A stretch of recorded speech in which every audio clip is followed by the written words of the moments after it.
Hello, everybody, and welcome back to another episode of Chop It Up. We want to thank you guys for joining us today. Before we get into anything in this episode, be sure to hit the like button, subscribe to the channel. We're doing a lot of really good stuff here, so really be sure to make sure you're up to date with things. For those of you on social media, we're putting out our full episodes on YouTube and Spotify, and then for shorter clips and predictions throughout the week, those are going to be on Instagram and TikTok. So be sure to go follow us on those platforms. As long as you go search up Chop It Up Sports, it should pop up, have our little logo there. So be sure to go follow, give us a like, and check things out. As the summer months come along, we're not sure what the scheduling is going to look like yet, but we're going to do our best to still produce weekly content for you guys and just keep you guys entertained throughout really the dog days of the summer for us sports fans, unless you're a big baseball person, which I happen not to be one, but I know some people that would like some baseball content on the channel. So we're going to do our best to get a little bit of that going here in the summer months. But today we have a really good episode for you guys. We're going to be talking March Madness. The Final Four for the men's bracket went down last night, and also some track and field as the professional season starts to ramp up. We had our first pro meet this weekend, so we're going to get into that in the back side of the show. Pause. But first, let's talk about this Final Four that went down in San Antonio last night. Absolutely electric from start to finish. Both games really entertaining, really good. And this is what we expected, right? You have all four number one seeds make the Final Four for the first time since 2008. And the only gripe I have with this tournament is that, people want to say, oh, it's cookie cutter. There's March, but there's no madness. I completely disagree with that. I think the way that college basketball is going, the powerhouse teams are always going to be more prepared and be better now because of the fact that you can cherry pick talent and cherry pick coaches from smaller schools. And we've seen that in this tournament, whether it's Will Wade at McNeese or players from these Power Five Group of Five programs moving up into these Power Four conferences. With the way NIL is now, you just have to deal with that. And to be honest, that's the way it's going to be moving forward for the foreseeable future. And that doesn't mean that we're not going to have Cinderellas anymore or the small schools can't win. We saw a McNeese team take down Clemson, and that was a Clemson team that a lot of people thought were going to make a deep run to the Elite Eight or the Final Four or something like that and matter. And so for everyone to just freak out because it was a tournament that favored the higher seeds for the first time really in a long time, we just pumped the brakes a little bit. I mean, 2 years ago, we had a Final Four that consisted of UConn, San Diego State, Miami, and I don't even know who the other team was, but just a really chaotic tournament. And so for 2 years later, everyone would be freaking out that we'll never get, a really disruptive March Madness tournament or get all the chaos that's supposed to come with the tournament. That's just not true. So let's pump the brakes on that. Let's admire the fact that we get to see truly the best four teams compete at the highest level and on the biggest stage in college basketball, and we saw that last night. Let's start with Florida and Auburn. The Gators took down the Tigers 79-73. I had this game. I predicted it. Shout out me, by the way. Really hit it off on these Final Four picks, but this Florida team's legit. I mean, there's no getting around that. I think the second half, it was just Gators from start to finish. I think Auburn kind of wore themselves out in the first half a little bit. When you look at the first 5 minutes of that game, it's really high pace, lots of tempo, really both teams getting up and down, and they were shooting the crap out of the ball. I mean, I think after the first 5 minutes, Florida was like 55% from the field and Auburn was like 59%.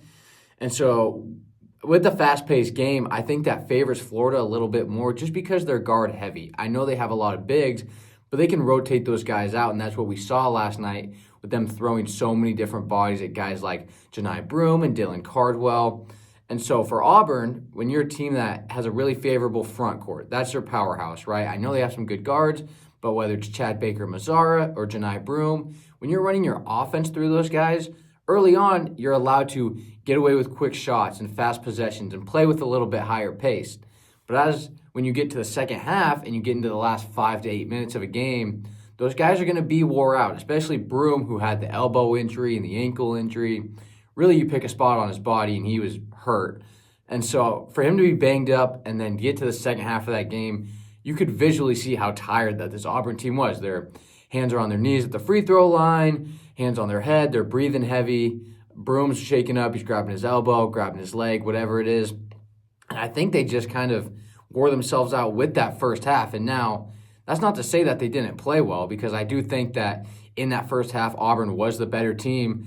I just think Florida was able to make some adjustments. And like I said in my predictions video, if you guys watched that, if a game is close in the last 5 minutes, I'm taking Florida to win that game 10 times out of 10.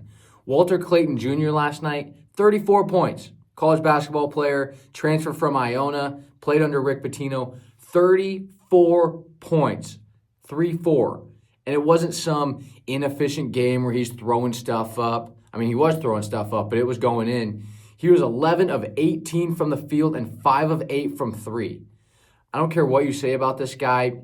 He's a professional basketball player. He is ready to play at the next level. The way he can create his own shot, the way that he is just a really dynamic player in terms of being able to get to the basket. He can score at the mid-range.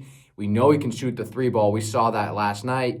And so this guy can just do a little bit of everything. And when you get into crunch time, what better player to have the ball in their hands than Walter Clayton Jr.? And that's why I think Florida really has a chance to win a national championship game, is because of their ability to play in close games down the stretch. As good as this team is, they've played in really close games in this tournament. They were down against Texas Tech with under 5 minutes to go, came back and won that game. They were down in the second round to UConn at around the 10-minute mark, came back and made a push and won that game. And so for this Florida team to, instead of just destroying everything in their path, for them to be a little battle-tested, for them to have experience playing under pressure with a minute to go or 30 seconds to go, I think that's something that really goes underrated in this tournament. And like we saw in the nightcap last night, the ability to close out games is crucial. And Florida has the ability to do that. Now, despite, maybe their clutch factor, they did some things I didn't like yesterday. They had 16 turnovers. They're going to have to clean that up. Fortunately for them, Auburn also had a lot of turnovers. I think, part of it, last night on the broadcast, they're talking about, both teams are playing kind of sloppy right now, turning the ball over a little bit. I think there is some truth to that, but at the same time, I think they're both just two really good defensive teams. And when you face that level of defensive intensity, you're naturally going to turn the ball over. Referees are going to let stuff go a little bit more in these big games just because of the fact that they don't want to be the ones controlling it. And so as good as the defense was throughout this entire game, Florida's going to have to clean up the turnovers a little bit in order to have a chance to win a national championship game, but I'm not too worried about it. And then the last thing I want to point out from this Florida-Auburn game, really the timely stops down the stretch from the Gators. I mean, Elijah Martin, he's my favorite player on this Florida team. He just looks like a football player. He looks like he could be starting at linebacker for Florida, which is probably something they need based on what we saw on the football field last year. But he just came up with some big-time hustle plays. He's the glue guy of this team. He was on that Final Four team from FAU that made it a couple years ago. And he just had some major plays that I think really swung the momentum in this game. Obviously, he gets the steal that leads to the powerhouse dunk on 3 Auburn players or whatever it was. And he just does a lot of stuff that doesn't really go on the stat sheet. I think he's a great leader in that locker room as well, just due to his experience. And so with these timely plays, it really just shifted the momentum of the game. Obviously, coming out of the second half, Florida goes on an 11-0 run. They set the tone. And after that, it was a true grudge match, back and forth, both teams, throwing their punches. And so I think for Florida to have a guy that is willing to do the dirty work, willing to get nasty and make those plays, dive on the floor for loose balls, but then who can also, play a really fun style of basketball. He can get to the rim. He can punch it on guys like we saw yesterday. And then on top of that, he can shoot the 3-ball as well. So really, Elijah Martin can do a little bit of everything. He's going to be a big piece for this Florida team in the national championship game, especially against a scrappy Houston team that teams struggle to match Houston's physicality. Having a guy like Elijah Martin really allows you to help set the tone early in that game and play a physical brand of basketball that can match Houston's. But ultimately, the Florida Gators get the job done. Shout out to Auburn, really amazing season. They were the overall number 1 seed coming into this tournament. They had a really strong year. I'm a big Bruce Pearl fan. I would have loved to see him finally get to a national championship game. But unfortunately, those dreams are going to have to wait for yet another season. Let's get into Duke and Houston, the nightcap of this game. I wouldn't say this game was boring for the first 15 minutes or the first, whatever you want to call it, 3 quarters of the game. But it just felt like Duke was in control, right? It's kind of like that boxing match where, the other fighter's not knocked out necessarily, but they're in control of the fight. They got the guy on the ropes. They're not knocking him out. Really, I would compare it, for my UFC fans, you'll understand this, like a Kamaru Usman-Leon Edwards fight, where Usman's in control for the first 4 rounds, and, Edwards trying to throw some punches, get some kicks in, but he can't really get anything going. He's trying to make a push, just stay in the fight, and then all of a sudden, with his back against the wall, throws a knockout head kick in the final seconds of the round. That's what Houston just did. They were losing the entire game. Duke was in control. They're getting to the basket. The Blue Devils are lighting up from 3, really getting a little bit of everything. And then all of a sudden, about 6, 7, 8 minutes left in this game, the tide just shifts to the Cougars, and they go on an absolute tear in the last 5 minutes to close out this game. This was a true battle of toughness versus talent, and I think a lot of times we see talent win, especially in this era where a lot of times guys are just better. And we see this in the early rounds of the tournament where you have, maybe an 11 seed or a 12 seed that plays really scrappy basketball, really strong on defense, but there's too much talent on the other side, right? Whether it's shooting or size or athleticism, whatever it is, usually can outweigh the toughness of a team. And last night, it seemed like it was trending in that direction, and then all of a sudden it just flips. Looking at the first half, I thought Duke came out and set the tone really well. They matched Houston's physicality. They were crashing the glass. Even if they weren't getting offensive rebounds, Maluwak, the center for Duke, did a really good job of just keeping the ball alive. I mean, the guy's like 7'3", so all he has to do is tip the ball up and it goes 45 feet in the air. But I think for them to keep the ball alive, get those extra possessions, it allowed Cooper Flagg to get to the rim. It allowed him to find his shot. Guys like Con Kneppel really found their stroke, especially in the first half.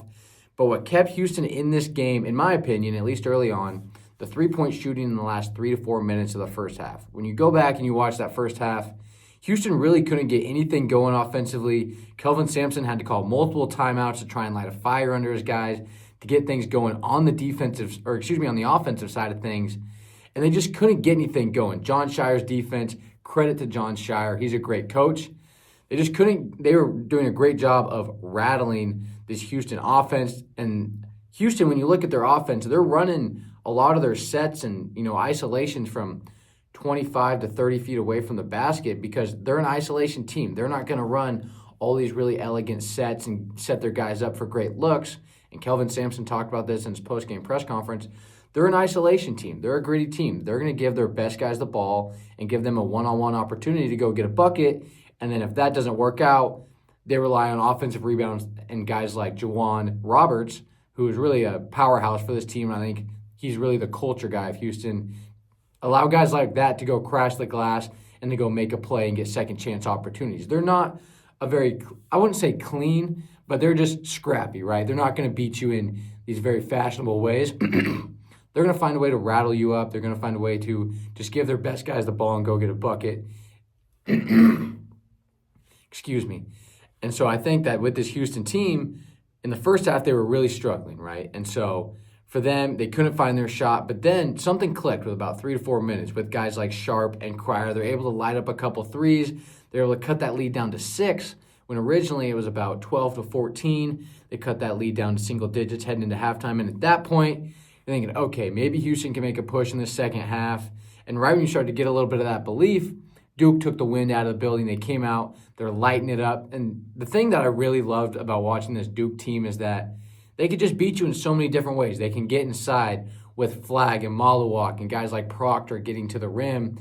And they're just so physical that they're able to do that and get their guys in position to score around the basket. And they also rely on the driving kick, getting to the basket, kicking out to their guys. And when you have dudes that are so dynamic, like Kneppel and Flagg and Proctor and some of their other guys, then it really just makes it really hard on a defense. And especially with Houston, maybe the best, if not the best, defensive team in college basketball, that makes it hard even for them to move around, close out on shooters, protect the rim. And we saw that for a majority of the game where Cooper Flagg's getting looks for 3, Kneppel's getting looks for 3, and then they're also getting to the rim, really just wearing this defense out.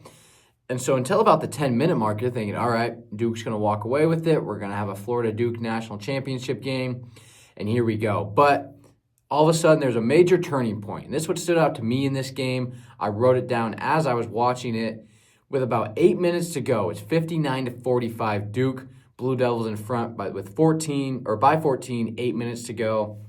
I'm going to walk you through the scenario. LJ Cryer hits a three, makes it 48-59. Mason Gillis, a forward for Duke, gets called for a technical foul, maybe a flagrant, one of the two, after the three because of the fact that he makes contact with the head of a Houston player. And we're going to get into a little bit more of the technical fouls at the end of this episode.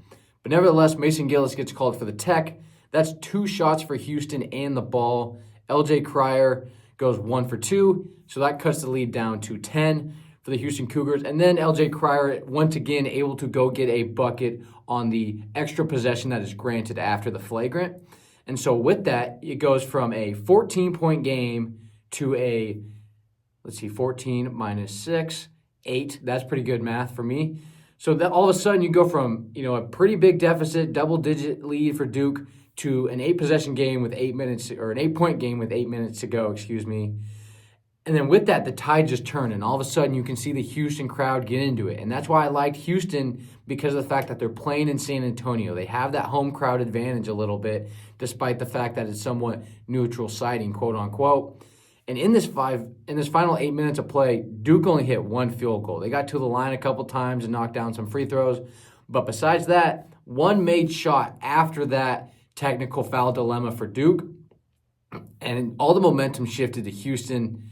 And to be completely honest with you, despite how good Houston played to close out the game, with 30 seconds left, if you would have told me that Houston was going to find a way to win the game, I would have called you crazy, just because of the fact that this Duke team, despite being young, despite maybe having some inexperience because of how many freshmen they have on their team, they're so poised, they're so calm under pressure, and they play such a clean style of basketball that there's no way you can expect them to turn the ball over off of an inbounds play and then miss the front end of a 1-and-1 and then get an over-the-back call on that missed free throw. I mean, everything that could have gone wrong for Duke went wrong. And usually, in these situations, we see teams, they're able to make a free throw, they're able to get a stop, something that really just provides them the opportunity to get out of there with a win despite the game being close at the end.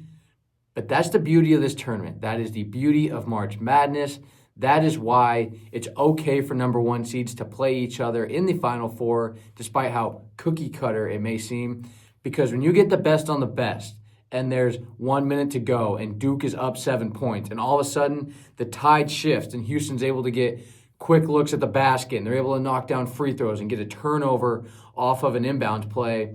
That's the beauty of the tournament. And so we as fans have to be able to enjoy that. And I'm sure a lot of people did enjoy it last night. We finally get, what I would say the first true March Madness moment of this tournament. I know we've had some upsets. There's been some really great teams that have battled it out. But in my opinion, when people look back on this tournament, that Duke-Houston game and Cooper Flagg's most likely last game in a Blue Devil uniform being an absolute meltdown in the closing seconds of a game where Houston is looking to make a national championship in their home state. That's what I think people will remember about this tournament the most. And so for Houston, Kelvin Sampson, they were my national champion before the tournament started. I predicted the national championship game. I have Houston beating Florida. I've already talked about that in some of our prediction videos on social media and stuff. So be sure to go check that out if you haven't already. And so the Houston Cougars able to get the job done in thrilling fashion. And that was really, if there was a game that could describe Houston, that would be it, right? You're struggling, you're staying in the fight, you're taking these punches, you're not out of it, but you're up against the ropes. And then in the final 2 minutes, just put on an absolute clinic of defense, of toughness, of execution on the offensive side of things, being able to make the game manageable, and then ultimately being able to knock down free throws at the end of the game. For people that don't know, Jawan Roberts, he's a 6th-year senior for Houston. He's been there forever. He's Kelvin Sampson's almost son, essentially. Not actually, but you know what I mean. And for him to go up to the free throw line, down 1, Final Four, trip to the national championship on the line. As a 62% free throw shooter, and he's able to walk up and go knock down 2 free throws on the biggest stage of his life, that just sums up this Houston team. And like I said in my prediction video, once again, been on fire this tournament, I said Houston was due. They've been in this situation so many times. They played Duke last year where Jamal Shead, their best player and point guard, went down in the first half with an ankle injury and wasn't able to return. They lose that game to Duke. They get their rematch this year, and they end up beating them in the closing seconds in maybe one of the greatest comebacks in the history of college basketball. And it just doesn't get better than that. And like I said, that is the beauty of college basketball. That's the beauty of the tournament. And I'm going to do a little prediction video later this week before the national championship gets played. But the Houston-Florida matchup is going to be awesome. I mean, you have a Houston team that's coming in with all the energy, all the momentum, just picked up a huge win. They're going to be ready to rock and roll. I think their defensive toughness is really going to rattle this Florida team. I'm really excited to see the matchup of Walter Clayton versus guys like LJ Cryer and Sharp, and just how Kelvin Sampson game plans around the hottest shooter in all of college basketball right now. I think this national championship game is going to be an absolute banger. Before we let you guys go in this episode, we're going to talk a little bit about some Grand Slam track and field. If you guys don't know what the Grand Slam track and field, I guess you could say league is by now. It was set up by Michael Johnson, probably the greatest American sprinter of all time. He wanted to make a new track league to help bring money and bring revenue to the sport, help these professional athletes get the money they deserve, get their fair share, because for those that don't know, track is maybe one of the most underappreciated sports in America, despite the fact that you see these guys winning gold medals at the Olympics and doing all these big things on a global scale. They really don't get paid that much money. And so for him to create this league to help guys get paid, guys and girls, help them get paid and really just get the respect that they deserve, I think it's an awesome thing. And so for the way that this league works, there's 4 meets throughout the year, hence the term Grand Slam. You get 4 meets throughout the years, and there's 48 Grand Slam racers. So those are athletes that have signed with Grand Slam. They're running at every meet. They're there no matter what. And then they get put up against 48 challengers. And challengers they're professionals, but they're not signed with Grand Slam. They're not with the league. So they're, essentially free agents, if you will, in track and field. So they go, they help fill the fields, fill out the rest of these races so that they're competitive. And then they go at it, and you have to do 2 events each meet. So the reason that this gets interesting is because you get someone like Gabby Thomas, who really only runs the 200. You get Gabby Thomas running a 200 and a 400. Or you get Cole Hawker, the 1,500-meter Olympic champion. You get Hawker running a 1,500 and an 800-meter. And this gets really interesting, and we saw this for the first time this weekend, where you see Emmanuel Winyoni, the Kenyan. He's an 800-meter champion, and he went into the 1,500-meter racing against some of the best 1,500-meter guys in the world. Cole Hawker was the gold medalist in Paris.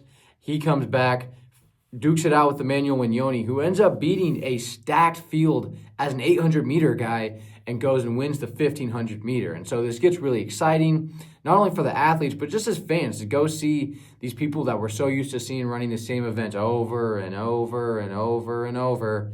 Now you get them in a little bit different setting, and you get some interesting matchups that you usually wouldn't see at the Olympic trials or at a big meet or at the Olympics or World Championships or something like that. And so it's a great promotion. It brings a lot of attention to the sport. It's new, it's different, it's exciting. And if you haven't already, please be sure to go check it out, because I think it is something that is going to be the future of track and field for years to come. But there is one gripe I have with Grand Slam, despite how great the first weekend has been. The distance running has been very, very pedestrian, and that's to put it lightly. Really talking about the 5K here, but for those that don't understand distance running, when there's high stakes, whether it's a gold medal in the Olympics or in this case a cash prize of $100,000, distance races tend to be slower because they're more tactical. Guys are going to save their kick or their end of the race speed for the end of races so that they're not worn out and they have an opportunity to go get that prize at the end of the race. No one's going to go out and front run for, in this case, 12 and a half laps just so that the other guys can use them up and then go win the race in the final 400 meters. However, fans want to see guys run fast. So there's this awkward balance of, okay, we need to run to a certain standard, but at the same time, I want $100,000 or I want a gold medal, right? Well, in this case, Grant Fisher, the reigning bronze medalist in the Olympics in the 5K and the 10K, wins the first inaugural Grand Slam 5K in 14:39. Now, for some of you guys who don't understand running, that might be quick, 3 miles in 14 minutes, not bad. But your host, me, a Division II college athlete, track and field cross-country runner, runs a 14:41 5K. I ran that 2 weeks ago. I'm just your normal dude, college athlete. Grant Fisher is an Olympic medalist, and he ran 2 seconds faster. He's also, I believe, the world record holder indoors in the 5K. And so for him to be running a time this slow and for the field to be as slow as it was, it's just kind of disappointing, I think. I mean, no one wants to watch an 11-lap trot and then watch everyone sprint for the last 400 meters. It's not exciting. And so as this goes forward, there's going to have to find a way to be balanced between running fast and also winning. So whether that's setting, an incentive at a certain time, if you beat a world record or a national record or something, you get an extra 20 grand or 50 grand. Because not only does that incentivize these guys to run faster, but it also brings more money to the sport. And ultimately with that becomes, you're getting bigger names coming to the start line to go toe to toe. Even the 1500, like I said, it was really cool to see Emmanuel Wignoni win as an 800 guy moving up in distance and getting the win against guys like Cole Hawker and Josh Kerr and Yared Naguse, just absolute powerhouses in that 1,500-mile range. For him to win was really cool, but they also ran 3:35, which is a little bit more respectable than what we've seen in the 5K, but still not what we want to see when we're watching the top athletes go at it. But with that being said, it's still early in the year. There's a lot of time left for these guys. They're just getting their feet in the water. And I think they're also still figuring out this league. The last day is actually going on right now as this is being recorded. There's a 3K today. I expect that to be, in line with what we've seen in the distance running in terms of being pretty tactical and being pretty slow. Just looking for guys to go for the win because you have to have the highest amount of points after both races. So guys that ran the 5K, they have to run the 3K today, and then whoever has the most points after both events, that's who gets the 100 grand. So it's not just the race itself, it's the combination of the two races and how much points you get rewarded based off what you place in both of your meets, or both of your races, So I think Grand Slam is really exciting. It's on Peacock, so if you're listening to this, be sure to go tune in. I think the next meet is going to be in Miami here in a couple weeks, maybe a month or so. And so as the summer months approach and people are looking for sports to watch besides Phillies Pirates game in the middle of June, go watch track and field. It's exciting. It's fun to watch. I think it's a little bit more of a relatable sport than some other ones out there. And so I think, as the dog days of sports approach us, especially in the next month or so, after the NBA playoffs, of course, it's really important to go check track and field out. You know how I feel about it. So be sure to go give it a look. Streaming on Peacock, Grand Slam track, ran by Michael Johnson. It's a really great promotion, and I'm really excited about it. So be sure to go give it a look. That is going to wrap it up for today's episode of Chop It Up. As the end of the school year approaches, we're going to start changing our content a little bit. We'll keep you guys up to date on what things are going to look like. But for now, give this episode a like, drop a subscribe, or hit the subscribe button, and we will catch you guys later.